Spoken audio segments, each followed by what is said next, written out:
हनुमान पुत्र मकरध्वज की कथा। पवन पुत्र हनुमान बाल ब्रह्मचारी थे, लेकिन मकरध्वज को उनका पुत्र कहा जाता है। ये कथा उसी मकरध्वज की है। वाल्मीकि रामायण के अनुसार लंका जलाते समय आग की तपिश के कारण हनुमान जी को बहुत पसीना आ रहा था। इसलिए लंका दहन के बाद जब उन्होंने अपनी पूंछ में लगी आग को बुझाने के लिए समुद्र में छलांग लगाई तो उनके शरीर से पसीने की एक बड़ी सी बूंद समुद्र में गिर पड़ी। उस समय एक बड़ी मछली ने भोजन समझ वह बूंद निगल ली। उसके उदर में जाकर वह बूंद एक शरीर में बदल गई। एक दिन पाताल के असुरराज अहिरावण के सेवकों ने उस मछली को पकड़ लिया। जब वे उसका पेट चीर रहे थे तो उसमें से वानर की आकृति का एक मनुष्य निकला। वे उसे अहिरावण के पास ले गए। अहिरावण ने उसे पातालपुरी का रक्षक नियुक्त कर दिया। यही वानर हनुमान पुत्र मकरध्वज के नाम से प्रसिद्ध हुआ। जब राम रावण युद्ध हो रहा था तब रावण की आज्ञानुसार अहिरावण राम लक्ष्मण का अपहरण कर उन्हें पातालपुरी ले गया। उनके अपहरण से वानर सेना भयभीत व शोकाकुल हो गई, लेकिन विभीषण ने ये भेद हनुमान के समक्ष प्रकट कर दिया। तब राम लक्ष्मण की सहायता के लिए हनुमान जी पातालपुरी पहुंचे। जब उन्होंने पाताल के द्वार पर एक वानर को देखा तो वे आश्चर्यचकित हो गए। उन्होंने मकरध्वज से उसका परिचय पूछा। मकरध्वज अपना परिचय देते हुआ बोला, मैं हनुमान पुत्र मकरध्वज हूँ और पातालपुरी का द्वारपाल हूँ। मकरध्वज की बात सुनकर हनुमान क्रोधित होकर बोले, ये तुम क्या कह रहे हो?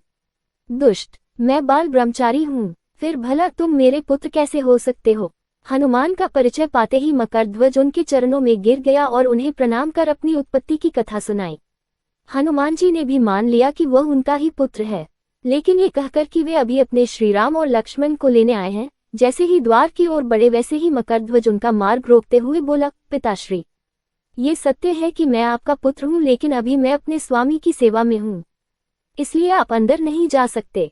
हनुमान ने मकरध्वज को अनेक प्रकार से समझाने का प्रयास किया, किंतु वह द्वार से नहीं हटा। तब दोनों में घोर युद्ध शुरू हो गया। देखते ही देखते हनुमान जी उसे अपनी पूंछ में बांधकर पाताल में प्रवेश कर गए। हनुमान सीधे देवी मंदिर में पहुंचे, जहां अहिरावण राम लक्ष्मण की बलि देने वाला था। हनुमान जी को देखकर चामुंडा देवी पाताल लोक से प्रस्थान कर गईं। तब हनुमान जी देवी रूप धारण करके वहां स्थापित हो गए।